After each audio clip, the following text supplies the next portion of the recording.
পুরোনো দিনের লোককথা শুনতে খুবই ভাল লাগে, তবে আজকাল বর্তমান দিনে এইসবের প্রতি বিশ্বাস আমাদের একেবারেই উঠে গেছে। আজকে আপনাদেরকে ইসরায়েলের বহু পরিচিতি সেই ফোকলোর মলক নিয়ে একটি মুভির ঘটনা শোনাবো। তবে মুভির শুরুতে জানা যাক এই মলক আসলে কে। ইসরায়েল, ফিলিস্তিন এবং মিশরের মাঝামাঝি অবস্থিত হচ্ছে কেনান। এই কেনানে আজ থেকে প্রায় কয়েক হাজার বছর আগে লোকজনেরা বিভিন্ন মূর্তি পূজা করে থাকত। তাদের মধ্যে অন্যতম হচ্ছে ইশতার, তানিত এবং মলক। তখনকার সময়ে কালো জাদুর প্রচলন ছিল বেশ। কুফরিকারীদের আসল দেবতাই ছিল মলক। বর্তমান সময়ে এই মলক শব্দটির নামের অর্থ বের করেছে গড অফ চাইল্ড স্যাক্রিফাইস। মনের কামনা বাসনা পূরণ করার জন্য বাচ্চাদের বলিদানও দিতে হতো। তাওরাত অথবা হিব্রু বাইবেলের 3য় সংস্করণ হচ্ছে book of Leviticus, chapter number 22, line number 18তে বলা হয়েছে, নিজের সন্তানদের কখনো মোলেকের জন্য বলি না দেওয়া, এবং তুমি তোমার বংশকে মোলেকের কাছে উৎসর্গ করো না, তোমার ঈশ্বরের নাম অপবিত্র করো না, কেননা আমি সদাপ্রভু। গডের পক্ষ থেকে ইসরায়েলদের জন্য এই বাণীটি নাজিল হয়েছিল মুসা আলাইহিস ইসলামের সময়। মলেক আপনার যে কোনো ইচ্ছা পূরণ করে দেবে, তবে তার কাছে দিতে হবে বাচ্চাদের বলিদান। উগান্ডাতে এখনও মলেকের উৎসর্গ করা হয়ে থাকে। তাছাড়া সারা বিশ্বের মধ্যেই এই ডেভিলের উপাসনা হয়ে থাকে। এই ঘটনার থেকেই ইন্সপায়ার হয়ে তৈরি হয় 2022 সালের ফিল্ম মলক।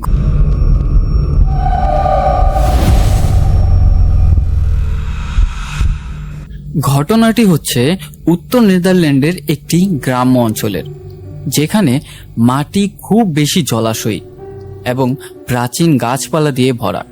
সেখানকার বাড়িগুলো এক একটার থেকে আরেকটা খুবই দূরে দূরে। মানুষের বসবাসও কম। মুভির শুরুতেই আমাদেরকে 1991 সালের একটি নিস্তব্ধ রাতের সিন দেখানো হয়। চারিপাশের পরিবেশটা খুবই ঠান্ডা এবং কুয়াশায় আচ্ছন্ন। একটি বাড়িতে আলো জ্বলছে। বাড়ির ভেতরে কাপড় রাখার ঘরে একটি মেয়ে বসে খেলছে। সেখানে কিছু খাবার রেখে সে একটা ইঁদুরকে ধরার চেষ্টা করছিল। পরক্ষণেই হঠাৎ সিলিং থেকে আসছে চিৎকারের আওয়াজ। উপরে তাকাতেই বাচ্চা মেয়েটি দেখছে সিলিংয়ের থেকে রক্তের ফোঁটা পড়ছে। তার উপর বিকট এক ধরনের ভয়ানক আওয়াজ। বাচ্চা মেয়েটি সেখানে অনেক ভয় পায়। দেখতে দেখতে 30 বছর কেটে গেল পেট্রিক তার দাদির নৃশংস এবং অমীমাংসিত মৃত্যুর ভয় কাটাতে কাটাতে। আসলে 30 বছর আগে পেট্রিকের দাদির হত্যা হয়েছিল, এবং সেই দিন যেই ছোট বাচ্চাটিকে আমরা দেখেছিলাম সেই হচ্ছে পেট্রিক। পেট্রিক আপাতত তার বাবা মায়ের সাথেই থাকছে এবং তার একটি মেয়ে রয়েছে যার নাম হ্যানা। পেট্রিক রাতে তার ফ্রেন্ডের সাথেই ছিল। সকালে তার মেয়েকে স্কুলে দিয়ে আসার কথা ছিল, তবে তার একটু দেরি হয়ে যায়, যার কারণে ছোট্ট হ্যানাকে তার নানি এলেসকে তার স্কুলে পৌঁছে দিয়ে আসছিল। পেট্রিক তার মাকে ধমক দিচ্ছিল কারণ সে আবারও ড্রাইভ করছে। আসলে তার মায়ের একটা রোগ রয়েছে, যার কারণে বিপদ হয়ে যেতে পারে। পরবর্তীতে সকাল হলে পেট্রিক রওনা দেয় তার বাড়ির উদ্দেশ্যে। যাওয়ার পথে সে একজন মানুষকে দেখতে পায় যার কাছে অনেকগুলো ব্যাগ রয়েছিল। পেট্রিক তার বাড়িতে গিয়ে পৌঁছায়। বাড়িতে রয়েছে পেট্রিকের মা এলেসকে, তার বাবা রোয়েল এবং তার সাথে তার ছোট্ট একটি মেয়ে হ্যানা। পেট্রিকের হাজবেন্ডের মৃত্যু হওয়ার পরে সে তার বাবা মায়ের সাথেই থাকছে। পেট্রিক তার বাবাকে খাবার দিয়ে আসতে গেলে সেখানে সে একটা পুলিশ অফিসারকে দেখতে পারে। পুলিশ অফিসারটির নাম হচ্ছে হান্স। এই পুলিশ অফিসারটি আগে থেকেই পেট্রিকের বাবার বন্ধু। সেখানে পুলিশ পেট্রিকের বাবার সাথে কোনো একটা বিষয় নিয়ে কথা বলছিল। পুলিশ চলে যাওয়ার পরে পেট্রিক তার বাবাকে এটা জিজ্ঞাসা করছিল তারা এতক্ষণ যাবৎ কি নিয়ে আলোচনা করছিল। সেখানে জানা যায় এলাকায় একজন ব্যক্তি নাকি জায়গায় জায়গায় মাটি খুঁড়ছে, যার ফলে সন্ধান মেলে লাশের। এখন পুলিশ অফিসাররা মিলে সেই লোকটাকেই খুঁজছে, সেই ব্যাগওয়ালা মানুষটিকে, যাকে কিনা বেট্রিক আসার পথেই দেখেছিল। রাতের সময় আমাদেরকে দেখানো হয় সেই ব্যাগওয়ালা ব্যক্তিটিকে, যে কিনা মাটি খোদাই করছে। তবে তার চারিপাশে প্রচণ্ড পরিমাণে ফিসফিসানি আওয়াজ শুনতে পাই আমরা। হঠাৎ করেই সেই ফিসফিসানি আওয়াজটা বন্ধ হয়ে যায়। লোকটা মাটি খোদাই ছেড়ে যখন পেছনে তাকালো, সে এক ধরনের ছায়া দেখতে পায়। লোকটার ফেস দেখে বোঝাই যাচ্ছিল সে অনেক ভয়ের মধ্যে রয়েছে। সকালে সেই ব্যক্তিটাকে মৃত অবস্থায় পাওয়া যায়। পুলিশ এসে সেই জায়গাটাতে ইনভেস্টিগেশন শুরু করে। বেট্রিক তার মেয়েকে নিয়ে স্কুলেই যাচ্ছিল। যাওয়ার পথে সে কিছু গাড়ি দেখতে পায়।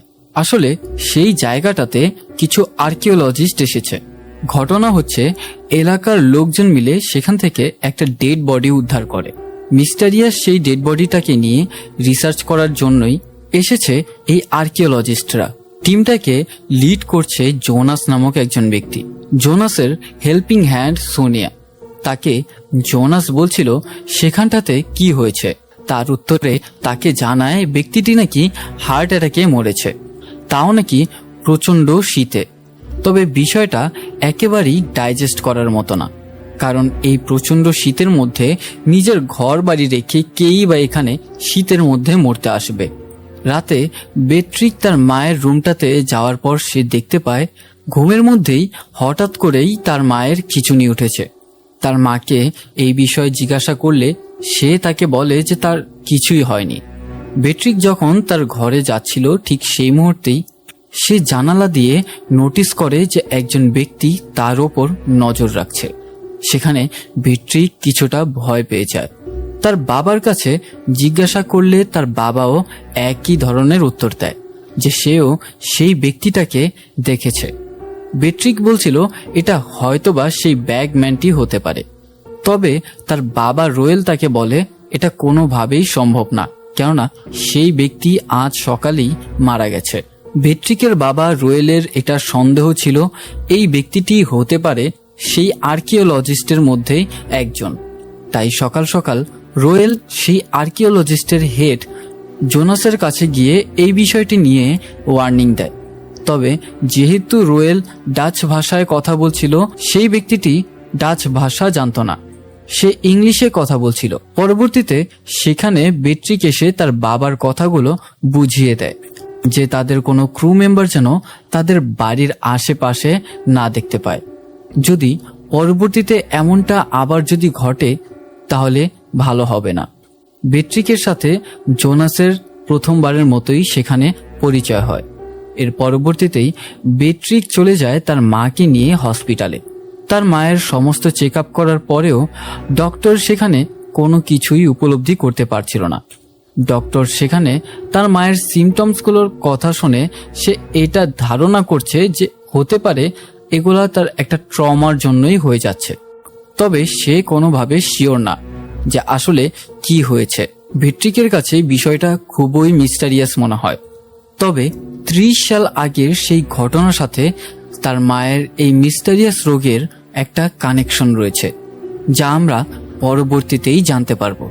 অন্যদিকে রোয়েল তার বাড়ির পাশে একটা মোশন ক্যামেরা ফিট করে, যাতে করে যদি এই বাড়ির আশেপাশে কেউ আসে তাহলে অটোমেটিক ফটো ক্লিক হবে।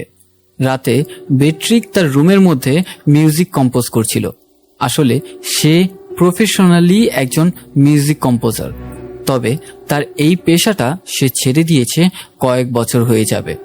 এর আসল কারণ হচ্ছে তার স্বামীর মৃত্যু। তার স্বামী মরে যাওয়ার পর থেকে সে কয়েক বছর যাবৎ মিউজিক তৈরি করেনি। বেট্রিকের কাছে তার মা এসে জানায় যে সে এখন একটু সুস্থ বোধ করছে। পরের দিন জোনাসের সাথে আমরা বেট্রিককে দেখতে পাই। বারের মধ্যে বসে তারা দুজন জোকস বলছিল। সেখানে কথায় কথায় বেট্রিক তার মায়ের একটা বাজে অভ্যাস সম্বন্ধে আমাদেরকে জানায়। সেটা হচ্ছে তার মা নাকি যে কোনো রেস্টুরেন্টে গেলে সেখান থেকে লুকিয়ে সুগার ব্যাগ চুরি করে ফেলে। সেখানে বেট্রিকের নজর পড়ে এডউইনের ওপর। আসলে এডউইন তার সাথেই স্কুলে চাকরি করে। এবং প্রায় সময় এডউইনের সাথে বেট্রিক সময়ও কাটায়, যেমনটা মুভির শুরুতেই আমরা দেখেছিলাম। তবে এডউইনের সাথে তার স্ত্রী সেখানে এসেছিল এবং বেট্রিক তাদের দুজনের দিকেই তাকিয়েছিল। সেখানে জোনাসের অবস্থা খারাপ হয়ে যায়, কেননা তাদের শহরের হুইস্কি তার স্যুট করেনি। বাড়ির উদ্দেশ্যে চলার পথে জোনাস বেট্রিকের সম্বন্ধে কিছু জানার চেষ্টা করছিল। সেখানে জোনাস বলছিল তার হাজব্যান্ডের মৃত্যুর পর সে কেন রিলেশনশিপে জড়ায়নি। বেট্রিক তার উত্তরে তাকে বলে তার ফ্যামিলিতে নাকি একটা অভিশাপ আছে। এর কারণ জিজ্ঞাসা করলে সে জানায় অনেক রহস্যজনকভাবে তার দাদির মৃত্যু হয়েছিল, যা কিনা আজও পর্যন্ত জানা যায়নি। তার দাদি মারা যাওয়ার পরে তার বাবার চাকরিটাও হারিয়ে যায়। এক পর্যায়ে তার বাবা মাদকাসক্ত হয়ে যায়। তার মায়েরও সেই ঘটনার পর থেকেই রহস্যময় একটা রোগে ভুগছে, যা কিনা ডক্টররাও আইডেন্টিফাই করতে পারছে না। এই সমস্ত বিষয় থেকে বেট্রিক পরিত্রাণ চাচ্ছিল, যার ফলে তার একজন ব্যক্তির সাথে প্রেম হয় এবং সে সেখান থেকে সেই শহর ছেড়ে লস অ্যাঞ্জেলেসে গিয়ে থাকা শুরু করে। তবে সেই অভিশাপ তার পিছুও ছাড়েনি। তার স্বামী বেশি দিন বাঁচেনি, তারও মৃত্যু হলো হার্ট অ্যাটাকে। তবে তার একটা কন্যা সন্তান হয় এবং বর্তমানে তাকে নিয়েই সে অনেক সুখী আছে। বেট্রিক সকালে তার মেয়ের স্কুলে গিয়ে একটা প্রোগ্রামের জন্য মিউজিক কম্পোজ করছিল।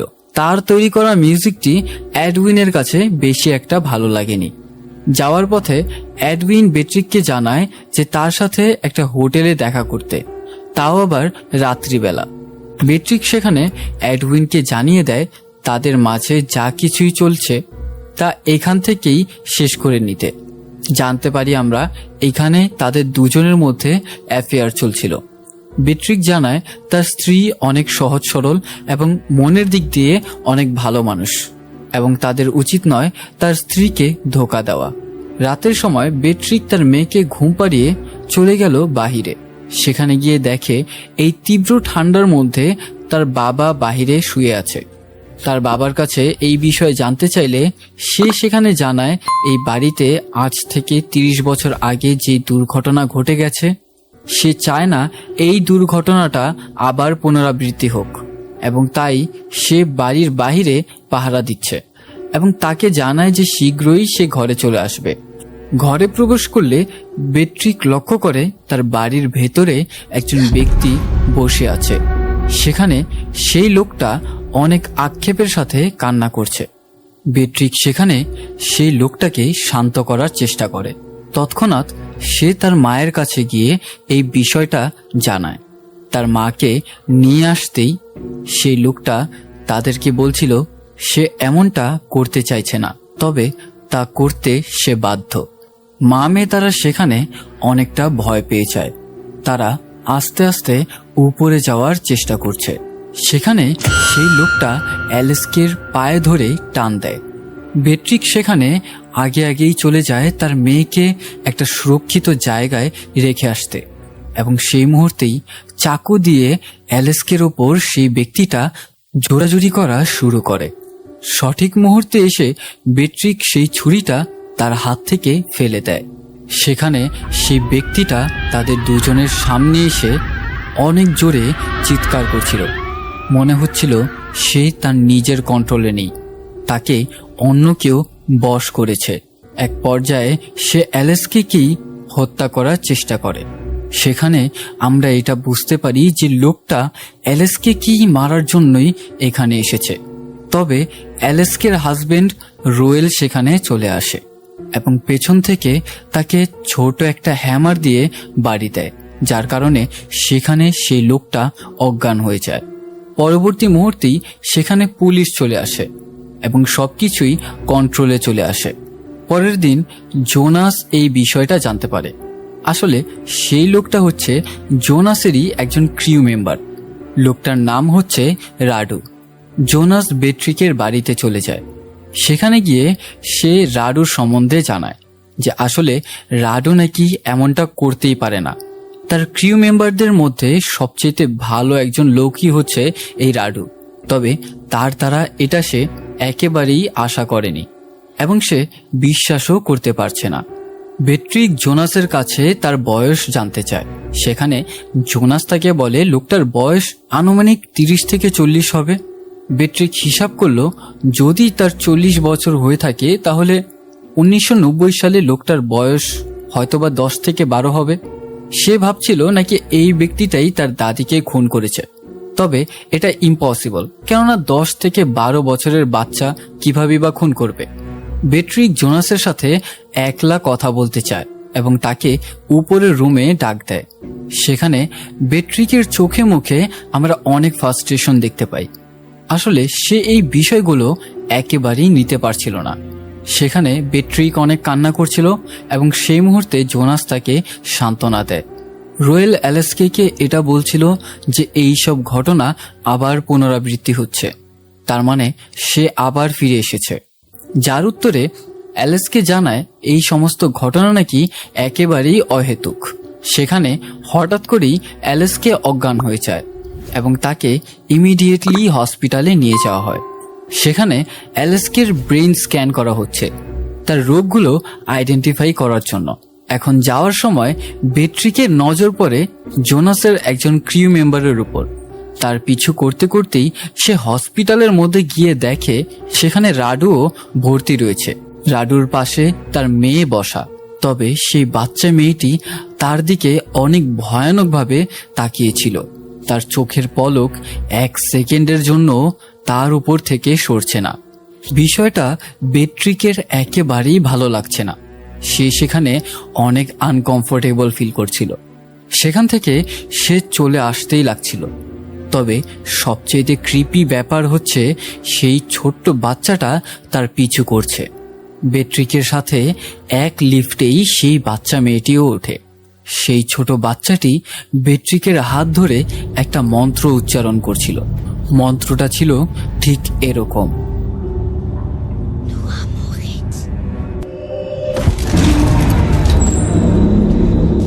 সেই মন্ত্র উচ্চারণের কারণে হঠাৎ করে লিফটের আলো নেভে যায় এবং ঠিক সেই মুহূর্তেই আয়নার ওপারে সে দেখতে পায় একটা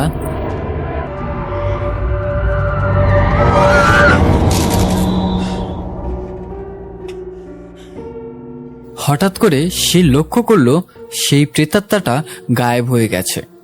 বেট্রিক সেখানে অনেক ভয় পেয়ে যায়। সে তাড়াহুড়ো করে তার গাড়িতে গিয়ে পৌঁছায়। সেখানে গিয়ে সেই বাচ্চা মেয়েটি রোমানিয়ান ল্যাঙ্গুয়েজে যে মন্ত্রটা বলেছিল সেই মন্ত্রটাকে ট্রান্সলেট করে, যার উত্তরে এটা দাঁড়ায় শি নেভার ডাইড। এর মানে দাঁড়ায় সে মারা যায়নি। তবে কে মারা যায়নি বিষয়টা পরবর্তীতেই ক্লিয়ার হবে। বেট্রিক সেখানে জোনাসকে দেখতে পায়, তৎক্ষণাৎ চলে যায় তার কাছে। সেখানে গিয়ে সে জিজ্ঞাসা করছিল যে রাডু কি এখনো পর্যন্ত কোনো স্টেটমেন্ট দিয়েছে কিনা, যে আসলে সে কেন তার ফ্যামিলিকে হত্যা করতে চেয়েছিল।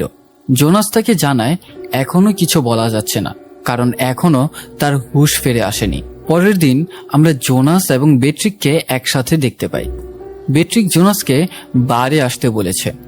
জোনাস এসে সেই সম্বন্ধে জানতে চাচ্ছিল যে তাকে সে কি বলার জন্য এখানে নিয়ে এসেছে। বেট্রিক সেখানে একজন বুড়ো ব্যক্তির কথা বলছিল যে আসলে তাদের সামনেই উপস্থিত ছিল। সে জানায় এই বুড়ো লোকটি নাকি সেই ব্যাগম্যানটি যে কিনা মাটি খুঁড়তে গিয়ে মারা গিয়েছিল, সেই ব্যাগম্যানটির বাবা, এবং তার সাথেই কথা বলতে এসেছে তারা। লোকটির নাম হচ্ছে টন। সেখানে লোকটার সাথে কথা বলে তারা জানতে পারে আসলে পেশাগতভাবে লোকটা একজন মেডিটেশন গুরু। সেখানে তার ছেলের সম্বন্ধে জানতে গেলে আমরা অনেক কিছুই জানতে পারি। আসলে তার ছেলের মৃত্যুর আগে সে প্রায় ফিসের আওয়াজ শুনতে পেত, যার ফলে কিনা সে সেই জলাশয়ময় জায়গাটার সামনে গিয়ে এক জায়গায় খোদাই শুরু করে। তবে তার ছেলের মৃত্যু হয়েছে হাইপোথার্মিয়া অথবা হার্ট অ্যাটাকের কারণেই, কিন্তু তার ছেলের ডেড বডিটা লোটাস পজিশনে পাওয়া যায়। লোটাস পজিশনটা হচ্ছে এটা এমন এক ধরনের চর্চা যা করলে নিজের ভেতরটা একেবারে শান্ত হয়ে যায়, এবং তার ছেলে এটা তখনই করত যখন সে অনেক টেনশন অথবা ভয়ের মধ্যে থাকত। জোনাসকে সামনে দেখে লোকটা আর বেশি কিছু বলতে চাইছিল না। তবে সেখানে সেই লোকটা লেজেন্ড অফ ফেইকের একটা ঘটনা বলছিল এবং বেট্রিককে সে একটা কার্ড দেয় যেন তার সাথে একলা গিয়ে সে দেখা করে। যাওয়ার পথে বেট্রিককে জোনাস এই সম্বন্ধে প্রশ্ন করে যে আসলে সেই ফেইকের ঘটনাটা কি। বেট্রিক তাকে জানায় এটা পুরনো একটা বাচ্চাদের কল্পকাহিনী। যুগের পর যুগ ধরে তারা বাচ্চাদেরকে এইসব অহেতুক ঘটনা শুনিয়ে আসছে। এটাতে বিশ্বাস করার মতোই কোনো কিছু নেই। তবে কিছুদিন পরে এই ঘটনাটা নিয়ে স্কুলের মধ্যে একটা প্রোগ্রাম করা হবে। সেখানে বেট্রিক এবং জোনাসের মাঝে আমরা একটা কেমিস্ট্রি লক্ষ্য করতে পারি। জোনাস পরবর্তীতে তার ক্যাম্পে ফিরে যায়। তার ক্রুয়ের মেম্বাররা তাকে জানায় যে সেই লাশটার মতোই আরো কয়েকটা দেহ তারা উদ্ধার করেছে। তবে সবচেয়ে আশ্চর্যজনক বিষয় হচ্ছে এটা, যেই কয়টা লাশ তারা পেয়েছিল সেই কয়টা লাশের গলা থেকে একেবারে ভার্টিক্যালি কাটা অবস্থায় তারা দেখতে পায়। এমনকি তারা এইসব লক্ষণ সহ আরো 12টা লাশ উদ্ধার করেছে, সবগুলোরই গলা লম্বা বরাবর কাটা। অন্যদিকে বেট্রিকের বাবা তার বাড়ির চারিপাশে একটা মোশন ক্যামেরা লাগিয়েছিল সে, এবং সেই ক্যামেরাটি হঠাৎ করেই অটোমেটিক পিকচার ক্লিক করা শুরু করে। পরের দিন সকালবেলা সেই পিকচারগুলো যখন সে দেখছিল, পিকচারগুলো বেশি একটা স্পষ্ট ছিল না, যার ফলে রোয়েল তার বাড়ির পাশে বিভিন্ন জায়গায় ট্র্যাপ লাগানো শুরু করে। এবং অন্যদিকে আমরা এই শহরের লেজেন্ডস অফ ফেইকের স্টোরি জানতে পারি। আসলে বেট্রিকের মেয়ের স্কুলে সেই পুরনো লোককথা নিয়েই একটা প্রোগ্রাম আয়োজিত হয়েছে। সেখানে বেট্রিকের মেয়ে হ্যানাও পারফর্ম করবে। ঘটনাটা হচ্ছে আজ থেকে কয়েকশো বছর আগের ঘটনা। ওয়াল্টার নামের একজন কিং রয়েছিল এবং তার স্ত্রী হেলেন। তাদের রাজমহলে রয়েছিল অনেক দাসদাসী। ঠিক তাদের মধ্য থেকেই একজন হচ্ছে ফেইক। রাজা এবং রানী সবসময়ই তাদের দাস দাসীদের ওপর অনেক অত্যাচার করত। ফেইক ছিল তাদের দাসীদের মধ্যে অনেক সুন্দরী। পরবর্তীতে সেই দুষ্ট রাজার নজরে পড়ে যায় ফেইক। রাজা জোরপূর্বকভাবে ফেইকের সাথে সম্পর্ক স্থাপন করে এবং তার ফলস্বরূপ ফেইক পরবর্তীতে প্রেগনেন্ট হয়ে যায়। সমস্ত কিছু জানতে পেরে গেল রানী হেলেন, যার ফলে রাজাকে দোষ না দিয়ে সে বরং ফেইককেই দোষারোপ করা শুরু করে এবং তার উপর দোষারোপ করে সে জাদুবিদ্যা করে রাজাকে আকৃষ্ট করেছে, যার ফলে ফেইককে কারাগারে নিক্ষেপ করা হয়। সেখান থেকে বাঁচার জন্য ফেইক তার গডের কাছে প্রার্থনা করে। তবে তার প্রার্থনা কোনো গড শোনেনি, বরং শুনেছে একটা শয়তান, এবং তার নামই হচ্ছে মলক। সিরিজের শুরুতে আপনাদেরকে যেই মলকের ঘটনাটা শুনিয়েছিলাম, এই সেই মলক যে কিনা ফেইকের প্রার্থনায় সাড়া দিয়েছিল। সেখানে মলক বলছিল, আমি তোমাকে এখান থেকে মুক্ত করব, তবে তার জন্য তোমাকে কিছু দিতে হবে। আমার কাছে তোমার বাচ্চা বলিদান দিতে হবে, কিন্তু শুধু তোমার বাচ্চাই নয়, বরং তোমার বংশ থেকে ভবিষ্যতে যত বাচ্চা আসবে সবাইকেই আমার কাছে বলিদান দিতে হবে। ফেইক সেখানে ডেভিলের এগ্রিমেন্টে রাজি হয়, যার ফলে ফেইকের কপালে মলকের সিম্বল চলে আসে। পরের দিন ফেইককে ফাঁসিতে চড়ানো হবে। রানী হেলেন তাকে এসে এটা জানায় সমস্ত সত্য কথা সে যেন সবার সামনেই স্বীকার করে। ফেইক সেখানে জানায় সে কোনো দোষ করেনি, যার কারণে সে কোনো কিছুই স্বীকার করবে না। ঠিক এর পরবর্তী মুহূর্তেই ফেইক ছুরি দিয়ে তার গলার মধ্যে ভার্টিক্যালি কেটে ফেলে। যেহেতু মলক থেকে সে সুপারন্যাচারাল পাওয়ার পেয়েছে, সেহেতু সে রানী হেলেনের বডির মধ্যে প্রবেশ করে এবং রানী হেলেনের আত্মাকে তার বডি থেকে ছুঁড়ে ফেলে দেয়, এবং সেখান থেকে ফেইক হেলেনের বডি নিয়েই বেঁচে থাকে। এবং ঠিক সেই ঘটনার পর থেকেই ফেইকের অ্যানুয়াল পালন করা হয় প্রত্যেক বছরে বছরে, এবং তারপর থেকেই লোকদের মুখে মুখে শোনা যায় সেই জলাশয় মানে পিটবক থেকে হেলেনের ফিসফিসানির শব্দ মানুষ শুনতে পায়। এবং আশ্চর্যের বিষয় ছিল সেই পিট বক্স থেকে যতগুলো লাশ উদ্ধার করা হয় সবগুলো লাশেরই গলায় ভার্টিক্যালি কাটা দাগ রয়েছে। পরবর্তীতে বেট্রিক চলে যায় টনের কাছে। আগে থেকেই বলেছিলাম লোকটা মেডিটেশন সম্পর্কে অনেক জ্ঞানী। সেখানে সে স্পিরিচুয়াল ভাইব্রেশনের মাধ্যমে বেট্রিককে তার অতীতের কল্পনায় ফিরিয়ে নিয়ে যায়। সেখানে সে চলে যায় তার কল্পনার মধ্যে এবং ঠিক সেই দিনটার প্রতিচ্ছবি দেখতে পায় সে, যেদিন তার দাদি মারা গিয়েছিল। তার দাদির লাশটা ভালোভাবে লক্ষ্য করতেই সে দেখতে পায় তার দাদির গলার মধ্যেও সেই ভার্টিক্যাল কাটমার্কটি রয়েছে। পরক্ষণেই সে দেরি না করে চলে যায় সে আর্কিওলজিস্ট ক্যাম্পে। সেখানে গিয়ে সে দেখতে পেল এর আগে যত সমস্ত লাশ পেয়েছিল তাদের দেহাবশেষ। সেখানে থাকা আর্টিকেলগুলো পড়তেই বেট্রিক জানতে পারে এক একটা লাশ এক এক জেনারেশনের, মানে এই লাশগুলো জেনারেশন ওয়াইজ পাওয়া যায় এবং একটা লাশের সাথে আরেকটা লাশের সংযুক্ত রয়েছে। তৎক্ষণাৎ বেট্রিক চলে যায় তার বাড়িতে, যেন তারা ইমিডিয়েটলি এই শহর ছেড়ে চলে যেতে পারে। বেট্রিক কোনো না কোনো একভাবে বুঝতে পারে যে এই অভিশাপটা তাদের পরিবারেই ঘটে গেছে এবং এখানে থাকলে হতে পারে নেক্সট টার্গেট তারা নিজেরাই। অন্যদিকে বেট্রিকের পিতা রোয়েল বাড়ির বাইরে পাহারা দিচ্ছে। ঠিক সেই মুহূর্তেই জোনাসের একজন ক্রিউ মেম্বারকে দেখতে পায় তাদের বাড়ির ভেতরে আসার চেষ্টা করছে। রোয়েল সেখানে সেই ছেলেটাকে অজ্ঞান করে দেয়। তবে হঠাৎ করেই রোয়েল সেখানে তার স্ত্রীর আত্মা দেখতে পায়। সেখানে এলেস্কের আত্মার সাথে আরো অনেক আত্মা উপস্থিত ছিল এবং সবাই এক ধরনের ফিস ফিস করে কিছু মন্ত্র বলছিল। এক পর্যায়ে রোয়েলকে দেখে আমরা এটা বুঝতে পারি যে সে আসলে পজেসড হয়ে গেছে। রোয়েল চলে যায় তার বাড়িতে তার স্ত্রীকে খুন করার জন্য। সেখানে রোয়েল তার স্ত্রী এলেস্কে খুন করার চেষ্টা করলে সে তা করতে সক্ষম হয় না। পেছন থেকে বেট্রিক তার বাবাকে আঘাত করে অজ্ঞান করে দেয় সেখানে। এর কিছুক্ষণ পরবর্তী মুহূর্তেই যখন রোয়েলের জ্ঞান ফেরে সে উপরের তলায় যেতেই লাগছিল। ঠিক সেই মুহূর্তেই তাকে ফাঁদে ফাঁসিয়ে এলেসকে রোয়েলকে ফাঁসি দিয়ে দেয়। সেখানে বেট্রিকের বাবা রোয়েল মারা যায়। সেই মুহূর্তেই আমরা এলেসকে দেখতে পাই এবং তার চোখ একেবারেই সাদা হয়েছিল, যেমনটা দেখেই বোঝা যাচ্ছে তাকে কেউ পজেস করে বসে আছে। আবারও সেই ঘটনার পুনরাবৃত্তি হতে চলেছে। সিনটা একেবারেই তেমনটা হয়ে যায় যেমনটা আমরা মুভির শুরুতে দেখেছিলাম।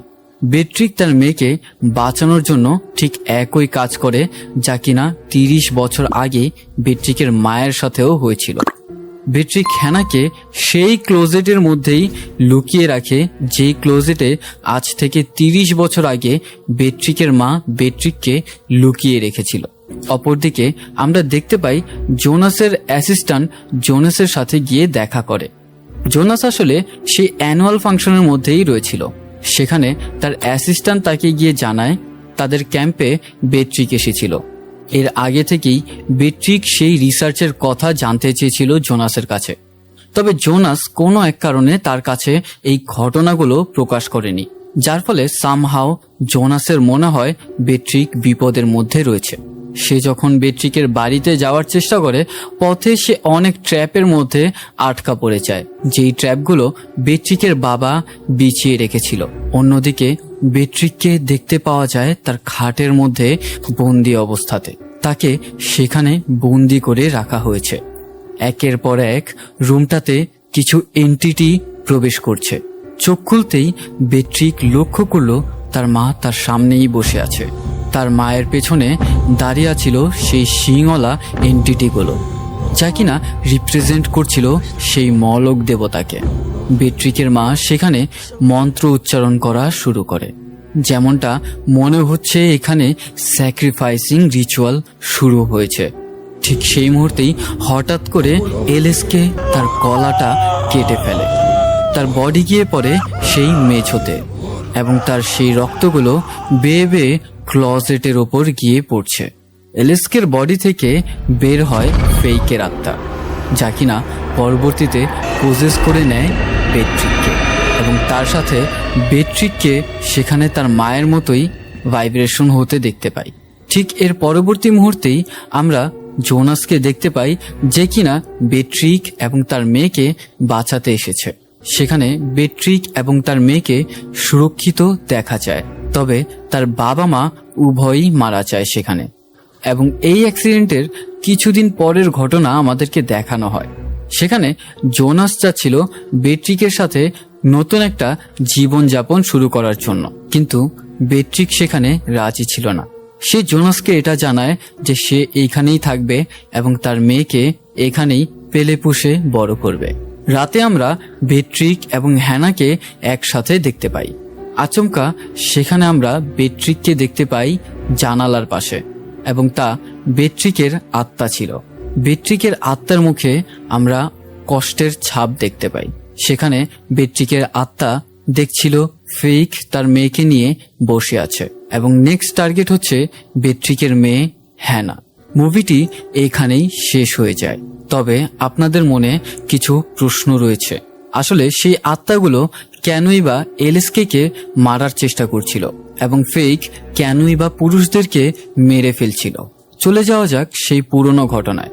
ফেইক যখন মোলকের সাথে চুক্তি করে, যার ফলে সে পেয়ে যায় সুপার ন্যাচুরাল পাওয়ার্স, তার ফলে সে নিজেকে হত্যা করে রানী হেলেনের বডিতে প্রবেশ করে। কিন্তু পরবর্তীতে ফেইক একজন ইভিল সোলে পরিণত হয়, এবং সে প্রত্যেক জেনারেশন ওয়াইজ একটা করে বডি পোজেস করে আসছে। যেমনটা আমরা এর আগেও দেখেছি, বেট্রিকের বংশ হচ্ছে সেই রাজার বংশ, এবং ফেইক হচ্ছে সেই দাসী যাকে কলঙ্কিত করা হয়েছিল। এখন প্রশ্ন হচ্ছে, ফেইকের আত্মা কেনই বা পুরুষদের মারছে? যেমনটা বেট্রিকের স্বামীকেও সে মেরেছে এবং বেট্রিকের বাবাকেও মেরে ফেলেছে। সম্ভবত এটা হতে পারে এই বংশে যেই পুরুষই বিয়ে করবে, একবার বাচ্চা হয়ে গেলে সেই পুরুষকে তারা মেরে ফেলে। এটা আমার একান্তই পার্সোনাল অপিনিয়ন। আপনাদের যদি কোনো থিওরি থাকে তা অবশ্যই কমেন্ট সেকশনে জানাতে ভুলবেন না। তাছাড়া ভিডিওটা ভালো লেগে থাকলে লাইক করতে ভুলবেন না, এবং চ্যানেলে নতুন হয়ে থাকলে সাবস্ক্রাইব করে পাশে থাকা বেল আইকনটাতে ক্লিক করতে কিন্তু ভুলবেন না। So please hit the subscribe button. So আজ এই পর্যন্তই, দেখা হচ্ছে নেক্সট ভিডিওতে। Till then, good by.